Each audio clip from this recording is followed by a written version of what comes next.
hello friend नमस्कार मैं प्रियम और आपनालोকক टेक्नो इनफो वर्ल्ड यूट्यूब चैनेलলৈ স্বাগত জনাইছো বহু দিনৰ মূৰত আজি ইউটিউবলৈ আহিছো একচুয়ালি মই ব্যক্তিগত কোম্পানী এটাৰ লগত জড়িত হৈ আছিলো সো টাইম বেছি উলিয়াব পৰা নাছিলো তাৰ কাৰণে আপোনালোকক ভিডিঅ' দিব পৰা নাছিলো তাৰ কাৰণে বহুতে বেছি দুঃখিত সো গম পাই চাৰিওফালে কৰোনাৰ কাৰণে কেনেকুৱা হুলস্থুল চলি আছে এই মহামাৰী ইতিমধ্যে বহুত লাখ লাখ 3 লাখৰো বেছি 3 লাখৰো বেছি ইতিমধ্যে 4 লাখ চুবগৈ এনেকুৱা বৰ্তমান ৰোগী ৰোগটো সংক্ৰমিত হৈ আছে আমাৰ অসমতো বহুত বেয়া অৱস্থা এটা চলি আছে কৰোনাৰ কাৰণে সো মই আসলে দাৰ্জিলিঙৰ পৰা ঘৰত আহিলো আহি পেলাই ভাবিলো আপোনালোকৰ কাৰণে কৰোনাৰ ওপৰতে কিবা এটা সৰুকৈ ইনফৰমেশন দিয়াৰ চেষ্টা কৰিব আজি ভিডিঅ'টো জৰিয়তে সো আপোনালোকে যদি বেলেগ বেলেগ ঠাইত কাম কৰি আছিলে বা আপোনালোকৰ ঘৰত কোনোবা বেলেগ জায়গাত কাম কৰি থকা মানুহ আছে তেওঁলোকে যদি সেই বেলেগ জায়গাৰ পৰা ঘৰত আহিছে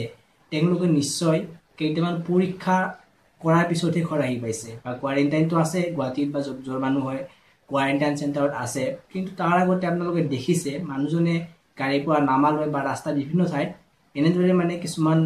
ধৰক টৰ্চ লাইটৰ দৰে এনেকৈ কপালত টৰ্চ লাইট মানে বস্তুটো মাৰি পেলাই কিবা এটা টেষ্ট কৰা হয় বহুতে বুজি নাপায় কি কৰা হয় একচুয়ালি বস্তুটো দূৰৰ পৰা চাই কি হেইতৰে আমাৰ কৰোনা হৈছে নে নাই গম পায় নেকি একচুয়ালি এনেকুৱা এক কথা নহয় হেইটো হৈছে এটা থাৰ্মোমিটাৰ যাক কোৱা হয় ইনফ্ৰাৰেড থাৰ্মোমিটাৰ আৰু হেইটো কি কৰিব পাৰে আপোনাৰ দূৰৰ পৰা মোটামুটি ধৰক 1.5 মিটাৰ মান 1.5 মিটাৰ 1 মিটাৰ মান দূৰত্বৰ পৰা বস্তু এটাৰ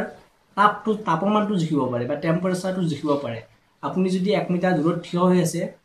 তাৰ পৰা আপোনাৰ বডিৰ টেম্পাৰেচাৰ কিমান সেই টেম্পাৰেচাৰখিনি সেই মেচিনটোৱে জুখিব পাৰে আৰু যাৰ নামটো হৈছে ইনফ্ৰাৰেড থাৰ্মোমিটাৰ এনেও জ্বৰ জুখিবৰ কাৰণে আপোনালোকে জানে থাৰ্মোমিটাৰ ব্যৱহাৰ কৰা হয় কিন্তু এইটো যেটো কৰোনাৰ কাৰণে ব্যৱহাৰ কৰা হৈছে সো মানুহজনক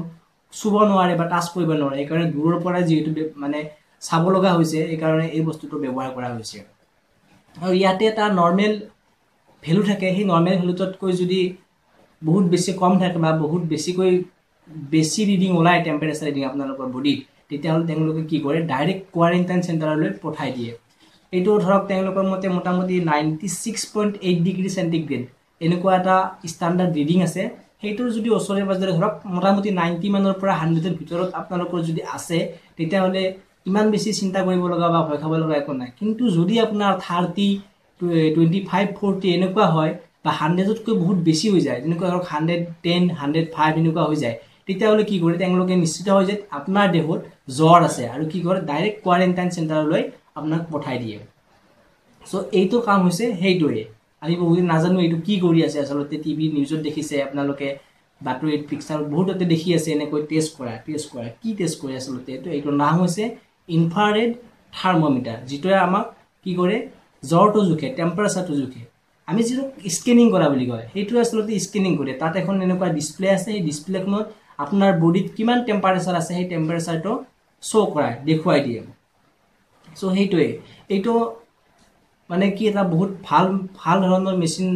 ব্যৱহাৰ কৰি আছে চৰকাৰৰ ফালৰ পৰা স্বাস্থ্য খণ্ডৰ ফালৰ পৰা যত আপোনাৰ অনলি হেইখিনি টেম্পাৰেচাৰ নহয় মাইনাস ডিগ্ৰীৰ পৰা মাইনাস ধৰক 50 40 ডিগ্ৰী সেন্টিগ্ৰেডৰ পৰা আপোনাৰ T80 বা 400 500 এনেকুৱা ৰেঞ্জলৈ আপোনালোকৰ কি টেম্পাৰেচাৰটো জুখিব পাৰে আপোনাৰ বডি টেম্পাৰেচাৰটো সো হে আছিল আৰু ইয়াৰ পিছত আছে আপোনাৰ যদি কোৱাৰেণ্টাইন চেণ্টাৰত থাকিব লগা হৈছে গৱৰ্ণমেণ্টৰ ফালৰ পৰা তেতিয়ালৈকে আপোনালোকে নিশ্চয় গম পাইছে এটা টেষ্ট কৰিছে এনেকুৱা এটা হলা নাকৰ ভিতৰত বা মুখৰ ভিতৰত সোমাই দি পেলাই তেওঁলোকে কিবা এটা টেষ্ট কৰিছে যেটো সোৱাব টেষ্ট বুলি কয় এই সোৱাব টেষ্টটো বেলেগ একো নহয় আপোনালোকৰ যদিহে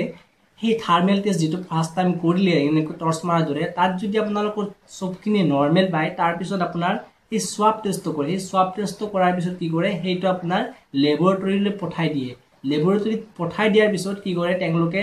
বিভিন্ন ধৰণৰ যন্ত্ৰপাতি আছে বাহিৰৰ পৰা আমাৰ ইণ্ডিয়াত এইবিলাক এতিয়াও বনোৱা নহয় বাহিৰৰ কান্ট্ৰিৰ পৰা সাপ্লাই আহে তো তাত কি কৰে আপোনাৰ কৰোনাৰ মেইন টেষ্টটো সম্পূৰ্ণ মেইন টেষ্টটো কৰোৱা হয় আৰু ইয়াতে এটা কথা আপোনাৰ যি সোৱাব টেষ্ট গলৰ পৰা যেটো লোৱা হয় এনেকৈ হলা এডালৰ সহায়ত বা নাকেৰেও লোৱা হয় হেইটো যিমান সোনকালে হয় সিমান সোনকালে শুদ্ধ ফলাফল বা শুদ্ধ ৰিজাল্ট আহে বুলি ডক্টৰসকলে বা চিকিৎসকসকলে জনাইছে সো হেইটোৱে আছিল আপোনালোকে নিশ্চয় গম পালে যদি বাহিৰৰ পৰা কোনোবা আহিছে বা কোনোবা আপোনালোকৰ ঘৰৰ মানুহ বাহিৰত আছে তেনেকৈ গম পালে যে এই যে আচলতে পৰীক্ষাবিলাক কৰি আছে কিহৰ কাৰণে কৰি আছে আৰু কোনটো পৰীক্ষাৰ দ্বাৰা আচলতে কৰোনাৰ টেষ্ট কেনেকৈ নিৰ্ধাৰণ কৰা হয় আপোনালোকে গম পালে সো এইখিনি আছিলে আজি ভিডিঅ'টো নিশ্চয় আপোনালোকে বুজিব পাৰিলে সৰু এটা ইনফৰমেশ্যন দিয়াৰ চেষ্টা কৰিছোঁ একচুৱেলি বহুত দিনৰ পৰা ভিডিঅ' দিব পৰা নাই খুব বেয়া লাগি আছে তো আজি চেষ্টা কৰিছোঁ এটা সৰুকৈ আপোনালোকে কিবা অলপ গম পোৱা বুলি ভাবিছোঁ তো গম পাই ওচৰে পাজৰে কিমান ধৰণৰ কৰোনা মহামাৰী চলি আছে সো আপোনালোকে সুৰক্ষিত থাকক ঘৰতে থাকক বাহিৰত নোলাব মাস্ক পিন্ধি থাকক ঘনে ঘনে চাবোনেৰে হাত ধুওক বা বেছি জনসমাগম থকা ঠাইত নাযাব বজাৰ সমাৰ সীমিত কৰক তো এইখিনি আপোনালোকৰ ওচৰত আহ্বান জনাইছোঁ শেষত সকলোৰে পুনৰবাৰ ধন্যবাদ জনাই আজিৰ ভিডিঅ'টো এইখিনিতে সমাপ্ত কৰিছোঁ